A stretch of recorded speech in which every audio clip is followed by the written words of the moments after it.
Hello, my name is Obsidiman, and this is my comprehensive Interstellar Rift tutorial. The series designed to make each mechanic of the game simple and easy to understand. This episode is about player versus player combat, including how to use the Cyber Warfare Suite and the process of boarding other ships to fight opponents on foot.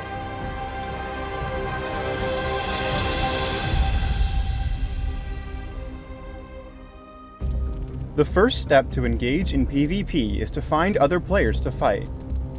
Keep in mind that you can only fight other players in star systems which have PvP enabled. On the official PvP servers, only systems of Tier 2 and Tier 3 can have PvP enabled. In the galaxy map of the Rift generator or on a holotable, a light yellow circle around a star system indicates that there is a player in that system.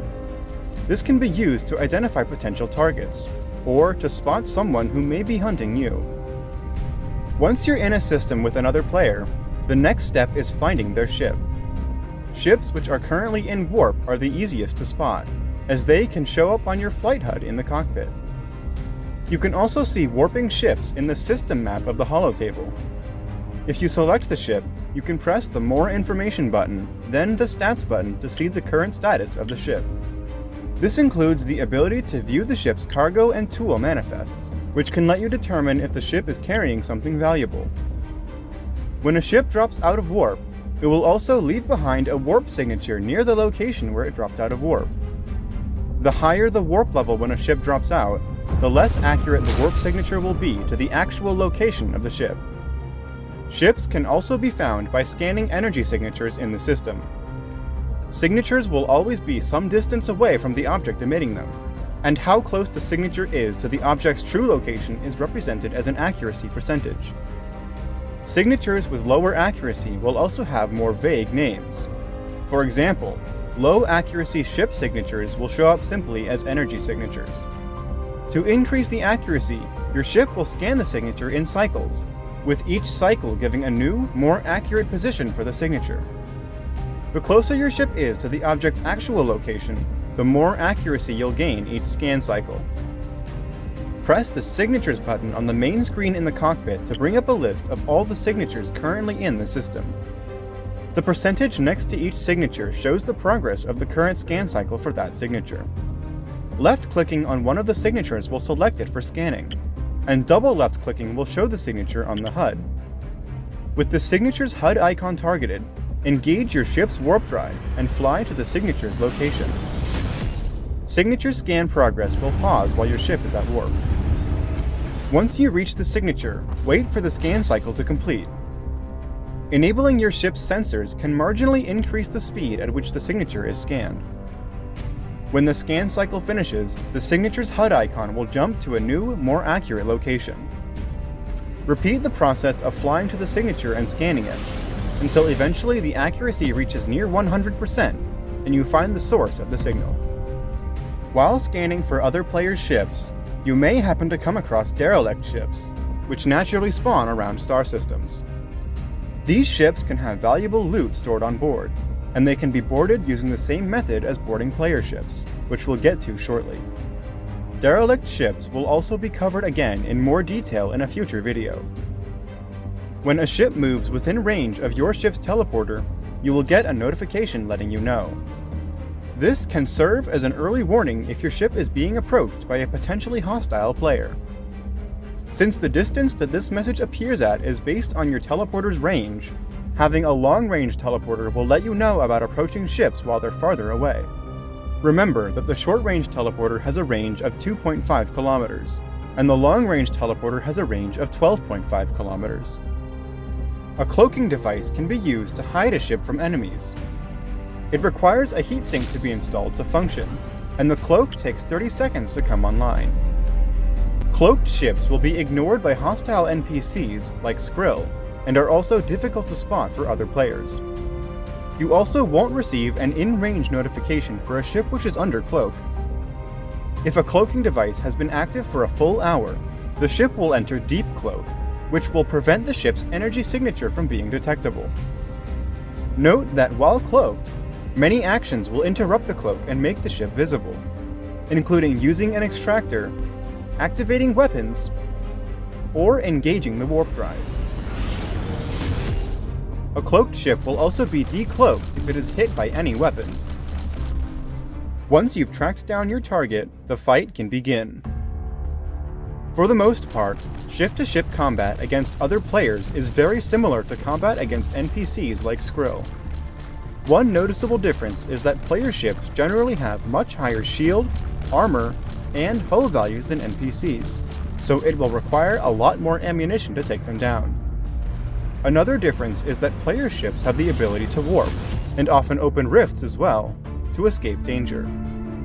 To prevent ships from easily escaping combat, weapons fire will cause ships to become warp disrupted. This is a temporary effect which makes it impossible for the ship to jump to warp, open rifts, or even activate a cloaking device. By continuously firing on a ship, you can keep it warp disrupted and unable to escape. Conversely, if your ship is disrupted and you want to escape, you have to avoid being shot for long enough for the disruption to wear off. Having a fast ship helps when evading attackers. If you're winning a battle, eventually you'll get to the point where your foe's armor has been destroyed, disabling their ship. When you get to this point, you could either continue firing to destroy the ship, or you could board the ship to pirate the cargo. If you decide to destroy the ship, the debris field left behind can be collected using a salvaging device, which works similar to an extractor, but collects scrap instead of asteroids. The scrap in the field will consist of the materials the ship was made of, as well as any resources stored aboard the ship as cargo. However, tools of any kind that were aboard the ship will be lost. Scrap fields also only last for 5 minutes, so you would have to collect everything you want within that time limit. This can be difficult when salvaging debris from very large ships, or ships with lots of cargo. If you instead opt to board the ship to steal cargo, you'll need to employ cyber warfare. Ships have several firewalls which protect the ship's various systems from digital attack. If the firewall is reduced to 0, the associated system will be disabled, represented by the firewall value becoming negative. When a system is disabled, it is unable to function until the firewall is restored. The disabled system will slowly regenerate itself, increasing until it comes back up to 0, at which point the firewall will restore back to its default value. In order to protect your ship's firewalls, or attack the firewalls of another ship, you'll need a cyber warfare suite, sometimes known as a hacking terminal or CWS. To use the CWS, it needs to have chipsets installed into it. Chipsets can be obtained primarily by crafting them using a 3D printer. There are offensive hacking chipsets, which can damage enemy firewalls, defensive chipsets to keep your own firewalls from falling, and system repair chipsets to help disabled systems restore faster. Both the offensive hacking chipsets and the defensive firewall repair chipsets come in 3 versions. The basic version will continuously damage or repair a firewall by a specific amount every game tick, or 20th of a second. The percent version will damage a firewall as a percentage of how much firewall strength is remaining, or repair based on how much is missing. The pulse version will damage or repair a firewall by a specific amount at regular intervals. The system repair chipsets only come in the standard continuous version. All chipsets have a specific duration which they can last for, after which they will break. The specific values that any given chipset has, including the chipset's duration, is randomized when the chipset is created. The left screen of the Cyber Warfare Suite shows your own ship's firewalls, and the right screen has a list of ships you can connect to, which generally requires them to be within 2 kilometers or less of your ship. Insert chipsets into the suite using the cartridge slot to the right of this screen. You can view the status of installed chipsets on the left screen with the cartridge status button. To hack the firewalls of an enemy ship, you must first connect to the ship from the list on the right screen. Ships can only be connected to if their shields are down, with one exception that we'll see in a moment. When ships are connected, players on board both ships will see a network connection established warning, signifying the link between the ships. After connecting to a ship, you can choose one of the firewalls to assign an installed chipset to. The chipset will then begin to hack the selected firewall until the system is disabled.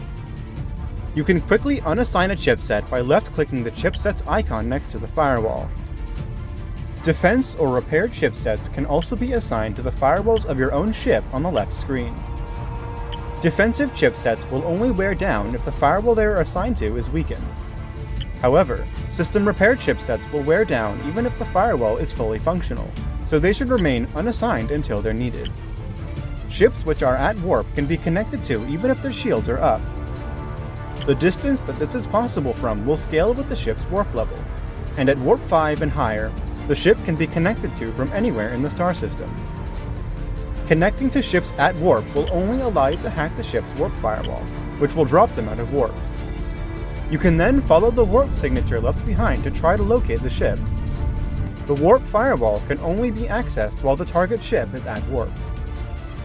To gain access to and board another player's ship, first use one of your hacking chipsets to hack the ship's access firewall. With access hacked, several devices aboard the ship will be accessible by anyone and everyone. This includes teleporters, which will enable you to board the ship, doors, lockers, cargo containers, cargo teleporters, actors, and even ammo loaders. When you board the ship, it will likely be heavily damaged from the recent battle. Because of this, it's generally a good idea to bring a repair tool, so that you can repair any devices, such as doors, that you need to as you make your way through the ship. The repair tool can also be used to damage devices by holding the right mouse button while looking at a device. Be careful though, as this can potentially cause the device to catch fire. If the power generation devices aboard the ship were damaged in the fight, the ship could end up with low power when you board it. If you run into devices which don't have enough power, especially doors or teleporters, you can power them using your grip's device manager, the hotkey for which is C. Point your grip at the device with low power, then select it. You can then press Connect Grip to Device, and the device will be able to draw energy from your suit's battery. The battery stores 1,000 units of energy, and will slowly replenish over time. Whether you board a ship or you've been boarded, you'll want to be equipped with handheld weaponry and body armor to defend yourself. Using the 3D printer, you can create an SI-3 plasma pistol, a PR-61 plasma rifle, and ammunition cartridges for both of them. The pistol does less damage per shot than the rifle, but is marginally more accurate and costs less to build. The rifle has higher damage and is automatic with a high rate of fire. Both weapons can be used to attack other players, and can do damage to devices in a ship. Personal body armor can also be made in the 3D printer. There are 6 different armor pieces: helmet, chest, left arm, right arm, legs, and boots. To equip the armor on your character, open your grip and navigate to Status, Equipment. You can move armor pieces from your inventory to your character, and you can also view a holo model of yourself with the armor on. The stats panel on the right side will show the total armor value of all the armor pieces currently equipped to your player. Ships that you board may also have internal defensive devices, which will attack unauthorized players. The laser archway will activate a wall of lasers that does a significant amount of damage to unwelcome players who walk through it. The different types of Tesla coil will fire electrical arcs at nearby players. The hidden wall traps must first be armed with an S3 AP-20 small explosive package, and will deal damage to unsuspecting players who walk past them. Internal defenses can be disabled by hacking the defense firewall. However, this firewall will only stay down for about 20 seconds. Defenses can also be damaged with either the repair tool or one of the plasma guns, which will reduce the effectiveness of the traps. Keep in mind that this won't completely disable them, and they can still be dangerous even at 0 device health. Don't forget that you can also communicate with your opponent during PvP as well. You can send a message to the whole server using the /A or /all command, which can be accessed quickly by holding Shift when opening the chat with Enter. Or you can send a message only to players in that star system with the /system command.